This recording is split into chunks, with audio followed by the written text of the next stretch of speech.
నమస్కారం వార్తలకి స్వాగతం ఈనాటి వార్తా విశేషాలు గత వైసీపీ ప్రభుత్వం తిరుమల పవిత్రతను దెబ్బతీసే ప్రయత్నం చేస్తుందని ముఖ్యమంత్రి నారా చంద్రబాబు నాయుడు విమర్శించారు. శ్రీవారికి అపచారం చేయాలని చూస్తే ఊరుకునేది లేదని, మత విద్వేషాలను రెచ్చగొట్టాలని చూస్తే కఠిన చర్యలు తీసుకుంటామని హెచ్చరించారు.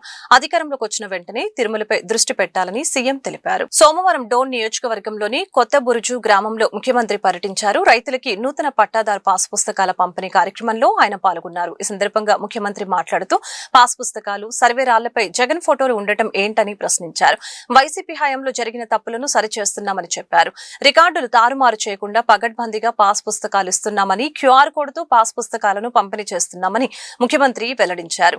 ఎవరు తప్పు చేసినా వెంటనే తెలుస్తుందని అన్నారు. ఒక్క పైసా కూడా అవినీతి లేకుండా పట్టా ఇప్పించే బాధ్యత తమదని స్పష్టం చేశారు. భవిష్యత్తులో కూడా ఎక్కడ తప్పులు జరగకుండా చూస్తామని సీఎం తెలియజేశారు. శ్రీవారి ప్రసాదాన్ని కూడా కల్తీ చేశారని సీఎం ఆరోపించారు. గత వైసీపీ ప్రభుత్వం తిరుమల పవిత్రతను దెబ్బతీసే ప్రయత్నం చేసిందని విమర్శించారు. సిబిఐ రిపోర్టు ఇచ్చిన లడ్డూ కల్తీపై తప్పుడు ప్రచారం చేశారని మండిపడ్డారు. అధికారంలోకి వచ్చిన వెంటనే తిరుమలపై దృష్టి పెట్టానని సీఎం తెలిపారు. ఎవరికి కూడా పేపర్లు ఉండవు, టీవీలు ఉండవు, నేరాలు చేయరు రాజకీయ నాయకులు, నేరస్తుల్ని పక్కన పెట్టుకోరు. అలాంటిది మీరు చూస్తే నేరాలు ఘోరాలు చేస్తూ ఇప్పుడు ఆయన ఎవరినైతే మోసం చేశాడో సునీత లేటుగా తెలుసుకున్నది నాకు అన్యాయం జరిగిపోయిందని. ఈయన ముఖ్యమంత్రి అయిన తర్వాత తెలుసుకొని ఇప్పుడు మొత్తం కోర్టు చుట్టూరు తిరుగుతా ఉంది. అంటే ఒక వ్యక్తి ఎంత క్రూరంగా ప్రవర్తిస్తారో ఇది ఒక ఉదాహరణ మాత్రం. హెచ్చరిక చేయడం నా బాధ్యత. దాన్ని అనలైజ్ చేసుకొని సరైన మార్గంలో మనం ముందుకు పోతే రాష్ట్రానికి తిరుగు ఉండదు. ఇప్పుడు మీరు చూస్తున్నారు తిరుమల లడ్డు పైన రాజకీయం చేస్తారు. ఏదైతే జరిగిందో దాన్ని కప్పిపుచ్చుకోవడానికి ఎదురుదాడి చేస్తారు. ఇది వాళ్ళ విధానం అని చెప్పి కూడా నేను మీకు తెలియజేస్తున్నా. నేను ఒకటే మీ అందరికీ విజ్ఞప్తి చేస్తున్నాను. నేను ఒకటే ఆలోచించాను.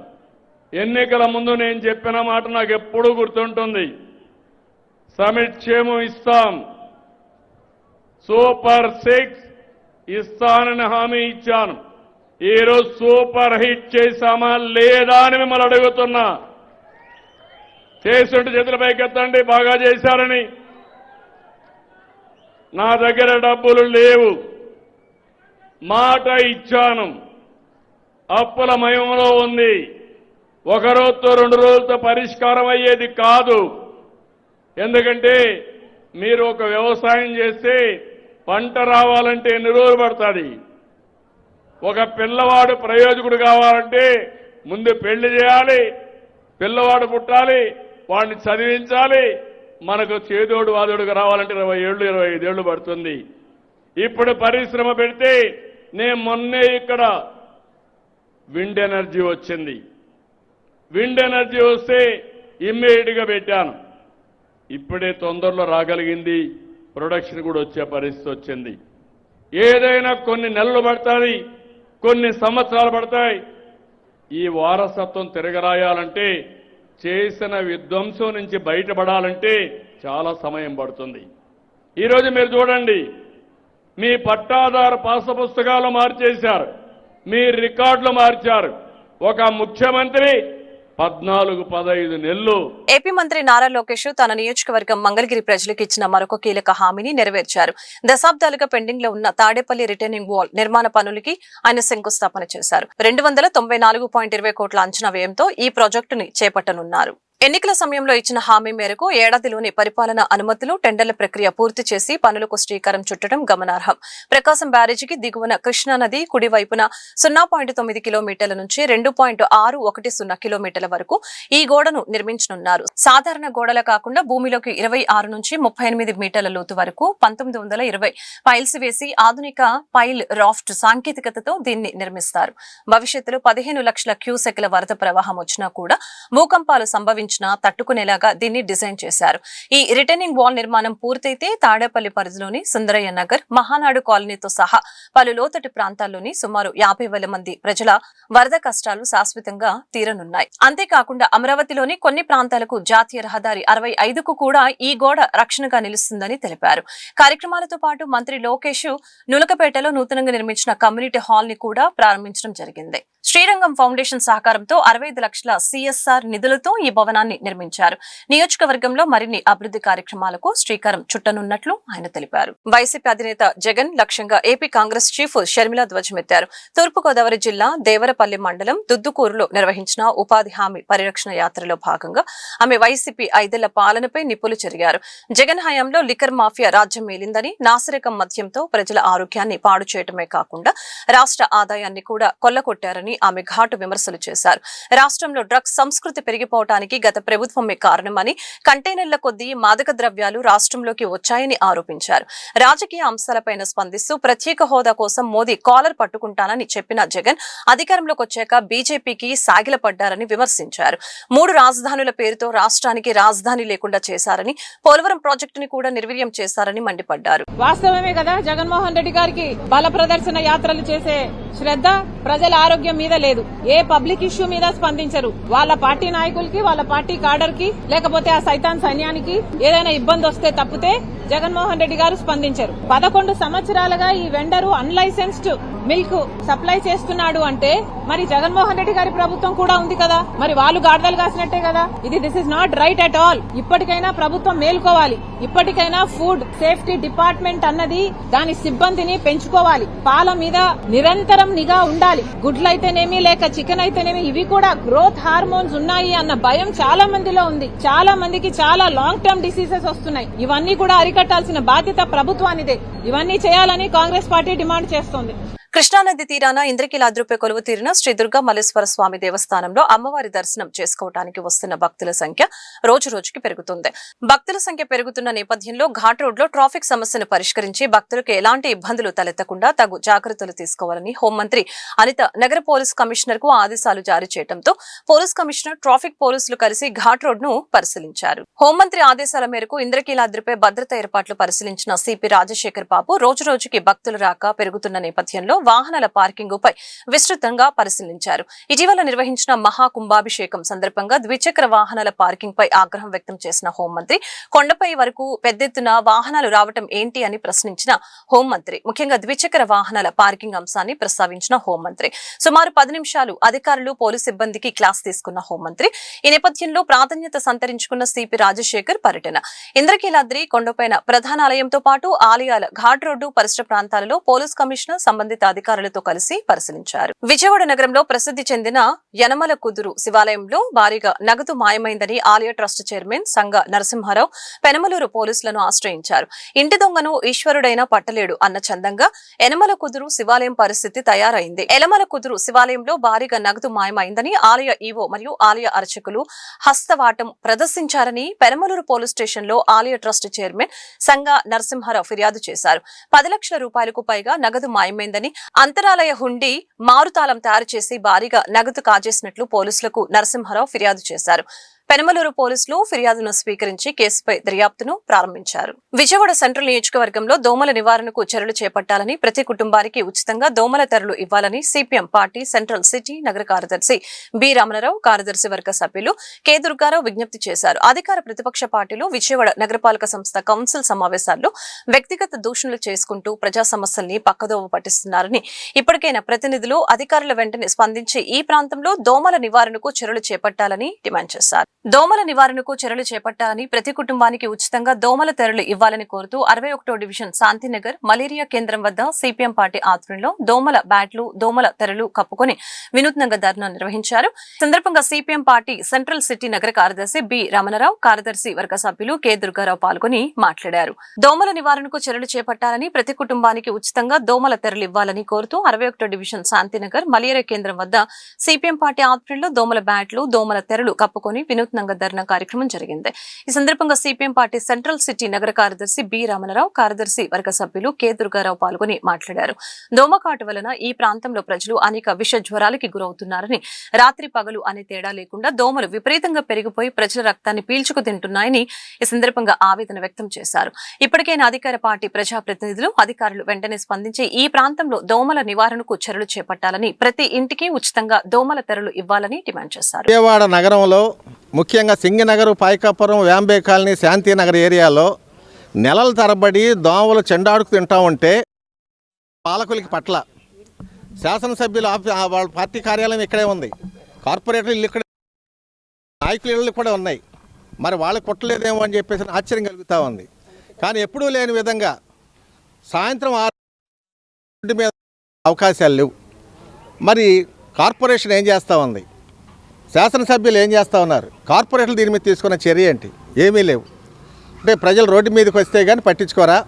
అంటే ప్రజలు ఇబ్బందులు పడుతున్నా మీకు మీ ఇబ్బందులు భావించట్లేదా అని అడగాల్సిన పరిస్థితి ఏర్పడింది. ఇక్కడ ముఖ్యంగా బుడమేరు వచ్చిన తర్వాత బుడమేరు వరదలకి వచ్చిన దాకా ఈ సైడ్ కాలువలు మొత్తం కూడా మట్టితో నిండిపోయినాయి. ఏదో పైపైన తీశారు తప్ప కింద పూడికలు తీల. మరి ఈ దోమల ఉత్పత్తి ఎక్కడి నుంచి జరుగుతూ ఉంది? సైడ్ కాలువలో మట్టి పూరుకుపోయి మొత్తం మురిగంతా ఏర్పడిన తర్వాత అక్కడ దోమలు నిలయాలుగా మారి ఊరి మీద పడతా ఉంది. అంటే ఇవన్నీ కూడా మీరు ఆ జాగ్రత్తలు తీసుకోవడానికి, కానీ ఆ చర్యలు తీసుకోవడానికి కూడా మీరు సిద్ధపడరా అని చెప్పి వాళ్ళు జనం అడుగుతూ ఉన్నారు. అందుకని మేము సిపిఎంగా మేము అడుగుతూ ఉన్నాం. బుడమేరు, పాయకాపురం, ఖండ్రిక, రాజీనగర్, శాంతినగర్ ఇటువంటి ప్రాంతంలో దోమలు విపరీతంగా పెరిగిపోయి రాత్రి పగలు కూడా నిద్ర లేకుండా చేసిన పరిస్థితి ఉంది. దీని కారణంగా ఇవాళ ఇళ్లలో దోమల చక్రాలు, గుడ్ నైట్లు పెట్టి నెలకి 1000 రూపాయలు ఖర్చు చేయాల్సిన పరిస్థితి ఏర్పడింది. ప్రజలు దీంతో అనారోగ్యానికి గురయ్యి రాత్రిపూట నిద్ర లేకుండా ఉదయాన్నే పనులకు వెళ్ళాలని చెప్పేసానంటే పనులకి వెళ్ళలేని పరిస్థితుల్లో ఏర్పడింది. మరి అధికారంలో ఉన్న తెలుగుదేశం కూటమి ప్రభుత్వం ప్రజా సమస్యలు పూర్తిగా గాలికి వదిలేసి ఇవాళ వాళ్ళు ఎమ్మెల్యేలు వాళ్ళు ఏం చేస్తున్నారని చెప్పినది ఈ సందర్భం ప్రశ్నిస్తున్నాం. ఇవాళ కార్పొరేషన్లో ప్రజా సమస్యలు ఊసే లేదు. ఇవాళ తెలుగుదేశం, వైసీపీ కార్పొరేటర్లు పోట్లాడుకోవడం, తిట్టుకోవడం తప్ప ఇవాళ ప్రజా సమస్యల్ని గాలికి వదిలేశారు. అందుకే ఇప్పటికైనా సరే ప్రభుత్వం స్పందించి దోమల చర్యలకు నివారణ చర్యలు చేపట్టాలని చెప్పిన సిపిఎం పార్టీగా మేము కోరుతున్నాం. లేని పక్షంలో ప్రతి శానిటేషన్ ఆఫీస్ దగ్గర సచివాలయం. విజయవాడ నగరపాలక సంస్థకు పట్టిన గ్రహణం ఈ నెల 17వ తేదీతో వీడనుందని, గత 5 ఏళ్లలో వైసీపీ పాలనలో విజయవాడ నగరం అభివృద్ధికి నోచుకోకుండా ఎంతో నష్టపోయిందని TDP floor leader Nelibandla Balaswamy అన్నారు. మేయర్ ఆధ్వర్యంలో వైసీపీ కార్పొరేటర్లు చేసిన అభివృద్ధి ఏమీ లేదని అన్నారు. కూటమి ప్రభుత్వం వచ్చిన తర్వాత ఈ 2 ఏళ్లలో 3 నియోజకవర్గాల్లో 1000 కోట్ల రూపాయలతో అభివృద్ధి కార్యక్రమాలు జరిగాయని తెలిపారు. ఎంపీ కేశినేని చిన్ని ఎమ్మెల్యేల కృషి వల్లనే నగరం అభివృద్ధి చెందిందని అన్నారు. ఈ నెల 11వ తేదీన చివరి కౌన్సిల్ సమావేశంలో వైసీపీ కార్పొరేటర్లు కమిషన్ల కక్కుర్తి కోసం పెట్టిన ప్రతిపాదనలు అన్ని అడ్డుకుంటామని తెలిపారు. విజయవాడ ఆటోనగర్లోని జిల్లా టీడీపీ కార్యాలయంలో TDP floor leader Nelibandla Balaswamy విలేకరుల సమావేశం నిర్వహించారు. సమావేశంలో ఆయన మాట్లాడారు. ప్రతి నెల కౌన్సిల్ సమావేశాలు నిర్వహించాల్సి ఉన్న 3 నెలలకు ఒకసారి మొక్కుపడిగా పెట్టేవారని ఈ సందర్భంగా తెలిపారు. 5 సంవత్సరాల నుంచి మొద్దు నిద్రపోయిన వైసీపీ కార్పొరేటర్లు చివరి కౌన్సిల్ సమావేశంలో అన్ని అజెండాలు ఆమోదింప చేసుకోవాలని ప్రయత్నాలు చేస్తున్నారని అన్నారు. కార్పొరేటర్లు కూడా తమ పేర్లు పెట్టుకునేందుకు ప్రతిపాదనలు పెట్టారని, పేర్లు పెట్టుకోవడంపై చూపించిన శ్రద్ధ నగరాభివృద్ధిపై పెట్టి ఉంటే బాగుండేదని అన్నారు. ప్రజలు ఏ సమస్యలు ఉన్నా తమ దృష్టికి తీసుకుని వస్తే స్పెషల్ ఆఫీసర్ దృష్టికి తీసుకుని వెళ్లి పరిష్కారానికి కృషి చేస్తామని ఈ సందర్భంగా హామీ ఇచ్చారు. కూటమి ప్రభుత్వంలో నగరం అభివృద్ధి చెందుతుందని తెలిపారు. రేపు 17వ తారీఖుతో ఈ కార్పొరేషన్ మేయర్ గారి పాలనకు, వైసీపీ పాలనకు మరి విజయవాడ నగరాన్ని పట్టినటువంటి గ్రహాలన్నీ కూడా వీడిపోతున్నాయి. ఈ 5 సంవత్సరాల్లో మన మేయర్ గారి ఆధ్వర్యంలో కానీ, వైసీపీ కార్పొరేటర్లు కానీ డివిజన్లో చేసింది ఏమీ లేదు. విజయవాడ అభివృద్ధికి నోచుకోని పరిస్థితుల్లో మరి 2024లో కూటమి ప్రభుత్వం అధికారంలోకి వచ్చిన తర్వాత సెంట్రల్ నియోజకవర్గంలో 350 కోట్లు, మరి అలాగే తూర్పు నియోజకవర్గం, అలాగే పశ్చిమ నియోజకవర్గం, ఈ 3 నియోజకవర్గాల్లో కేవలం కూటమి ప్రభుత్వం అధికారంలోకి వచ్చిన ఈ 2 సంవత్సరాల్లోనే 1000 కోట్ల రూపాయలతో విజయవాడ నగరం చాలా పెద్ద ఎత్తున అభివృద్ధి కార్యక్రమాలు మరి మా శాసనసభ్యులు కానీ, అలాగే ఎంపీ గారు కేశినేని చిన్ని గారి ఆధ్వర్యంలోనే అభివృద్ధి జరిగింది తప్ప 2019 నుంచి మరి 2024 వరకు ఎలాంటి అభివృద్ధికి విజయవాడ నోచుకోలేదు. ముఖ్యంగా 2021 నుంచి 24 వరకు వైసీపీ మేయర్ అధికారంలో ఉన్న మేయర్ గారి ఆధ్వర్యంలో విజయవాడలో ఒక్క అభివృద్ధి పని కూడా జరగలేదు. దానికి ఉదాహరణ ఈ 5 సంవత్సరాల్లో ప్రతి నెల పెట్టాల్సిన కౌన్సిల్ సమావేశాలు చట్ట ప్రకారం పెట్టకుండా 3 నెలలకోసారి 4 నెలలకోసారి మొక్కుబడిగా పెట్టడం వలన ఈరోజు ఈ ఎజెండాలో వైసీపీ కార్పొరేటర్లు అందరూ కూడా ఈ 4 రోజుల్లోనే ఈ పనులన్నీ అయిపోవాలి, మా పనులన్నీ పెండింగ్లో ఉన్నాయని చెప్పి ఇప్పుడే కళ్ళు తెరిచినట్టుగా 5 సంవత్సరాల నుంచి మరి మొద్దు నిద్రపోయినటువంటి వైసీపీ వాళ్ళు ఇప్పుడు ఈ 2-3 రోజుల్లో మాకు పనులే మొత్తం అయిపోవాలి, చాలా పనులు పెండింగ్ ఉన్నాయని చెప్పి ఎజెండాలో వాళ్ళ యొక్క ప్రతిపాదనలు పెట్టడం చాలా హాస్యాస్పదంగా ఉంది. మరి ఇంతకాలం నిద్రపోయారా? ఈరోజు చూస్తే రేపు జరగబోయే 11వ తారీఖు జరగబోయేటటువంటి కౌన్సిల్ సమావేశంలో అన్నీ కూడా వీధుల పేర్లు పెట్టుకోవడానికే ఈ కౌన్సిల్ సమావేశం పెట్టినట్టుంది. నెల తిరగకుండా కౌన్సిల్ సమావేశం పెట్టారు. చూస్తే అన్నీ కూడా కార్పొరేటర్లు, ప్రజెంట్ కార్పొరేటర్లు, వైసీపీ కార్పొరేటర్లు వాళ్ళ పేర్లు కూడా వీధులకు పెట్టుకునే పరిస్థితి ఈరోజు ఈ ఎజెండాలో ప్రతిపాదనలు చూస్తే చాలా ఆశ్చర్యం కలిగింది. నగరాభివృద్ధి మీద లేనటువంటి ప్రేమ వీధి పేర్లకి పెట్టుకోవడానికి ఉన్నటువంటి ప్రేమ నగరాభివృద్ధి. ఒంటరి వృద్ధ మహిళల్ని టార్గెట్ చేసుకుని చైన్ స్నాచింగ్లకు పాల్పడుతున్న కృష్ణా జిల్లా ఘంటసాలకు చెందిన గరికె సుబ్బరాజు అనే ముద్దాయిని వేటపాలెం పోలీసులు అరెస్టు చేశారు. బాపట్ల జిల్లా వేటపాలెం మండలం ఆమోదగి పట్నం దేశాయిపేటలో జనవరిలో వృద్ధ మరియు ఒంటరి మహిళల మెడలో చైన్లను స్నాచింగ్ కి పాల్పడ్డాడు. బాధితుల ఫిర్యాదు మేరకు కేసు నమోదు చేసుకున్న వేటపాలెం పోలీసులు ఎస్పీ ఉమామహేశ్వరరావు ఆదేశాలతో ముమ్మరంగా గాలించి అరెస్టు చేశారు. నిందితుని వద్ద నుంచి సుమారు 7,80,000 రూపాయల విలువ కలిగిన 52 గ్రాముల బంగారాన్ని స్వాధీనం చేసుకున్నట్లు రూరల్ సీఏ శేషగిరిరావు తెలిపారు. ముద్దాయిపై రాష్ట్ర వ్యాప్తంగా 24 చైన్ స్నాచింగ్ కేసులు ఉన్నట్లు గుర్తించారు. కేసు ఛేదనలో కృషి చేసిన సిబ్బందికి రివార్డులు అందజేశారు. రికవరీ సొత్తుని కంప్లైంట్స్కి హ్యాండ్ ఓవర్ చేసే విధంగా ఆదేశాలు ఇవ్వడం వల్ల ఈ 2 కేసులు కూడా గరిక సుబ్బరాజు అలియాస్ బ్లేడు అనేసి ఘంటసాల మండలం కృష్ణా జిల్లాకు సంబంధించిన వ్యక్తి విజయనగరంలో నివాసం ఉంటూ ప్రస్తుతం మన ఆంధ్ర రాష్ట్రంలో సుమారు 24 కేసులు చైన్ స్నాచింగ్ చేసి నేరస్తుగా ఉన్నాడు. ఆయన మీద ఘంటసాల పోలీస్ స్టేషన్లో ఒక సస్పెక్ట్ షీట్ కూడా ఉండడం జరిగింది.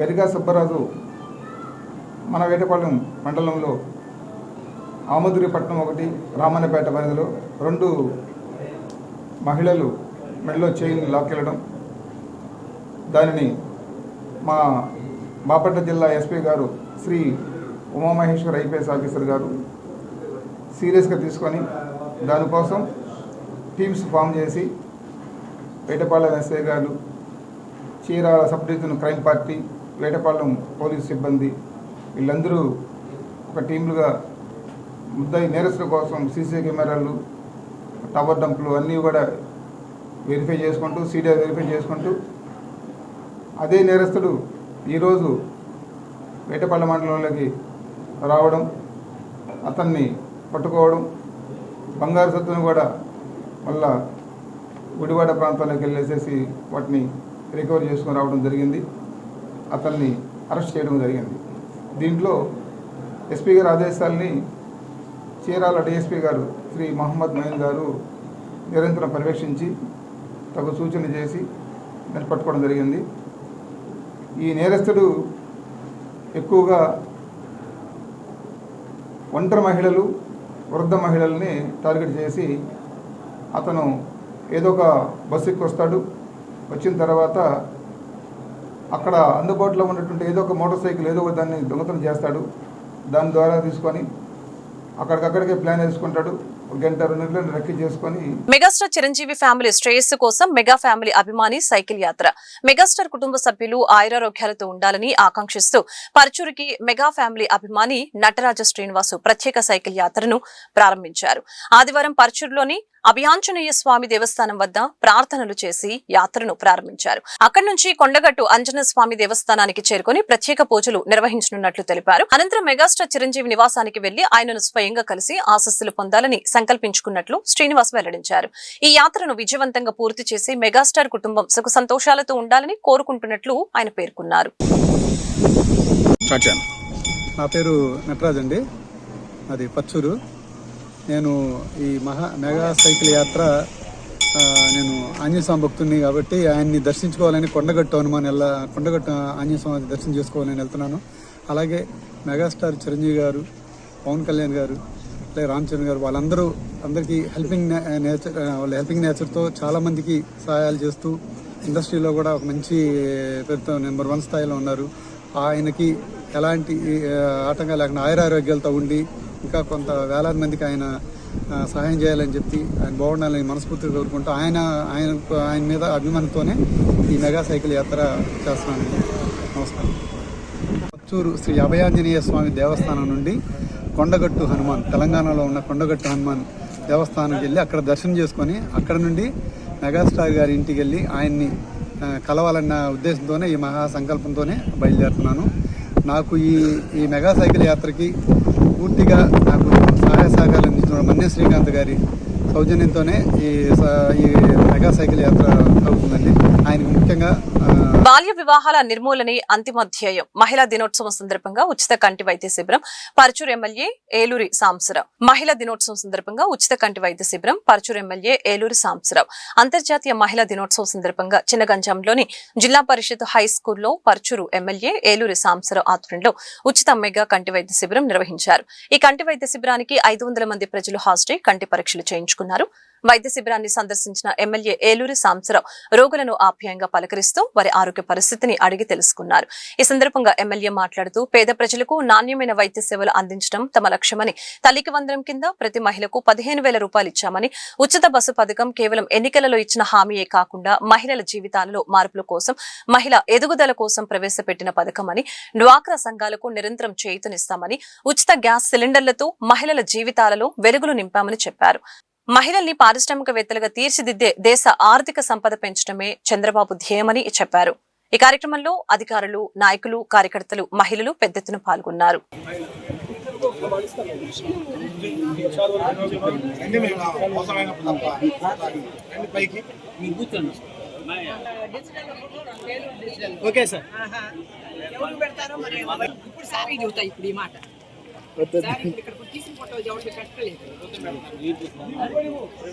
ఇప్పుడు చదువుతా అది మాత్రం ఏంటి చెప్పుంటావా?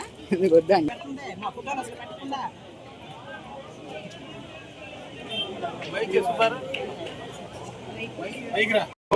ఆమె చక్కగా జాబ్కి వెళ్తా ఉంది. ఆమె వలన ప్రొడక్టివిటీ పెరుగుతుంది. ఒక పని క్రియేట్ అక్కడ సంపద సృష్టింపబడతా ఉంది. సో చంద్రబాబు నాయుడు గారు ఎన్నికలలో గెలవటం కోసమో లేకపోతే మహిళల్ని ఊరికనే వారిని ఆకర్షితులను చేయడం కోసమో ఈ పథకం పెట్టల. మహిళలకి ఈ పథకం వలన వారి జీవితంలో పెను మార్పు వస్తుంది. ఈ యొక్క ఫ్రీ బస్ ఇవ్వటం వలన మహిళల యొక్క ఉత్పాదక శక్తిని పెంచగలుగుతామని చెప్పి మీ మీద ఉన్న అపారమైన నమ్మకంతో వారు ఎన్ని డబ్బులు ఖర్చైనా సరే ఈ పథకాన్ని ఇంప్లిమెంట్ చేశారు. ఇది కేవలం ఎన్నికల ప్రచారం కోసం, ఓట్ల కోసం పెట్టిన పథకం కాదు. ఇది మన జీవితాల్లో మార్పుకి నాంది పలికే పథకం అని చెప్పి ఆయన ప్రగాఢమైన విశ్వాసం. 40 సంవత్సరాల క్రితం ఈ సంఘాల వల్ల ఇన్ని ప్రయోజనాలు కాబట్టి కష్టపడి దాన్ని చేశారు. అలానే ఆ రోజు కట్టెల పొయ్యి మీద వారి అమ్మగారు వంట వండుతూ ఉంటే దానివల్ల చాలా బ్రీతింగ్ ప్రాబ్లమ్స్ వచ్చి తక్కువ వయసులోనే లంగ్స్ ప్రాబ్లం రావటం, కళ్ళల్లోకి పొగపోయి కళ్ళు పాడైపోవటం, ఇట్లా రకరకాల హెల్త్ ప్రాబ్లమ్స్ వచ్చాయి. కాబట్టి పేదరికంతోనే కదా ఇది జరుగుతూ ఉంది. గ్యాస్ వచ్చిన తర్వాత ఇది జరగకూడదని చెప్పి ఆ రోజు ఉచిత గ్యాస్ కనెక్షన్లని ఇచ్చి చంద్రబాబు నాయుడు గారు మహిళలకి ఒక అన్నలాగా చరిత్రలో నిలిచిపోయారు. ఆ రోజు గ్యాస్ కనెక్షన్లు ఇచ్చారు. ఈరోజు సంవత్సరానికి సరిపడా 3 సిలిండర్లు ఉచితంగా మన నాయకుడు మనకు అందిస్తూ ఉన్నాడు. అంటే మీరు చూడండి, ఏ పథకమైనా సరే జనాభాలో సగం ఉన్నాం, 100 మందిలో 50 మంది మనమే. కానీ 50 మంది పనిచేస్తే ఈ దేశానికి సంపద సరిపోదు. 100కి 100 మంది పనిచేయాలి. ఈ 100 మందిలో 50 మంది మహిళలు ఉన్నారు, 50 మంది పురుషులు ఉన్నారు. పురుషులు పనిచేస్తున్నారు, మహిళలకి శక్తి ఉండి కూడా పనిచేయట్లేదు అని ఎక్కడెక్కడైతే ఆగిపోయారో వారందరికీ ఈ ఆర్టీసీ బస్సు సౌకర్యం ద్వారా కానీ, తల్లికి వందనం కానీ, డ్వాక్రా ద్వారా పెట్టుబడి నిధిని అందించడం కానీ, ఈ రకంగా రకరకాల సపోర్ట్ చేస్తూ మహిళా పారిశ్రామికవేత్తలని తయారు చేయాలి. వీళ్ళ వలన ఈ యొక్క భారతదేశ ఈ వార్తలు ఇంతటితో సమాప్తం. మరొక బులెటిన్ మళ్ళీ కలుద్దాం. నమస్కారం.